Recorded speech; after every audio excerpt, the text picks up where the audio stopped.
কোরআন কি আল্লাহর বাণী? একটি ঘটনা ভিত্তিক গল্প। ধরুন, একজন মানুষ দীর্ঘ 23 বছর ধরে নবুয়াতের দাবি করলেন। যদি সেই দাবি মিথ্যা হতো, তবে মানুষ খুব দ্রুতই তা বুঝে ফেলত।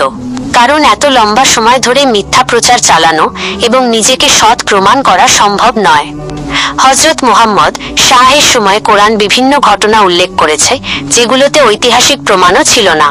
তবুও কোরআনে ভবিষ্যদ্বাণী ও সত্য সংবাদ এসেছে, যা পরবর্তীতে সত্যি প্রমাণিত হয়েছে। আল্লাহ কোরআনে বলেন, তারা কি লক্ষ্য করে না যে তাদের সাথী মুহাম্মদ গোমরাহ নন? তিনি একজন সত্য পথে থাকা সতর্ককারী মাত্র। সূরা আল কালাম আয়াত 2। অন্যত্র বলা হয়েছে, আপনার প্রভুর অনুগ্রহে আপনি পাগল নন। সূরা তাকবীর আয়াত 22। এছাড়াও, তোমাদের সাথী পাগল নন। সূরা আন নাজম আয়াত 2। তাহলে একজন মিথ্যাবাদী কেন এমন আয়াত আনবেন, যা মানুষের সামনে তার সততা ও সঠিক পথের সাক্ষ্য দেয়? যদি এটা মানব সৃষ্ট কথা হতো, তবে নতুন কোরআনের আয়াত রচনার সময় তিনি নিজের স্বার্থে অন্যভাবে সাজিয়ে বলতেন। হযরত মুহাম্মদ শাহের আরেকটি বৈশিষ্ট্য ছিল, তিনি কোনো ব্যক্তিগত উচ্চাকাঙ্ক্ষা বা স্বার্থের কারণে এই বার্তা আনেননি।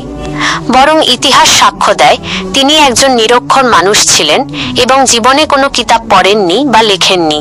কোরআনে আল্লাহ বলেন, আপনি এর আগে কোনো কিতাব পাঠ করেননি, আর আপনার ডান হাত দিয়ে কিছু লেখেননি।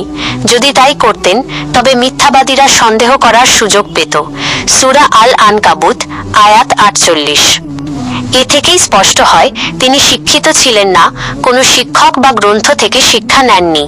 তবুও এমন একটি গ্রন্থ উপস্থাপন করেছেন, যা ভাষা, জ্ঞান ও বাণীর গভীরতায় সমগ্র মানবজাতিকে চ্যালেঞ্জ করেছে।